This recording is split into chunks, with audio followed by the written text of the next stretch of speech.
अब biological problem क्या होता है?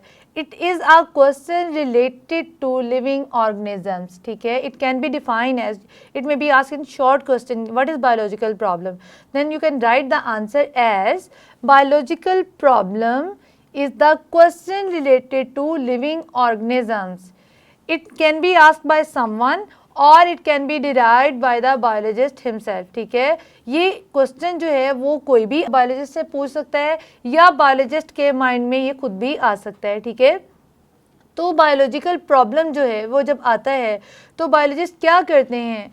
Biologist use the biological method to encounter the biological problem. Now come to the next point which is observation, ठीक है. अब आते हैं अगले पॉइंट पे which is observation. Observations are based on biological problems, ठीक है. जब आपके जहन में कोई क्वेश्चन अराइज करता है तो उस क्वेश्चन के आने के बाद उसके बाद ऑब्जर्वेशन की जाती हैं, मुशाहिदात किए जाते हैं जो बेस करते हैं आपके प्रीवियस नॉलेज पे भी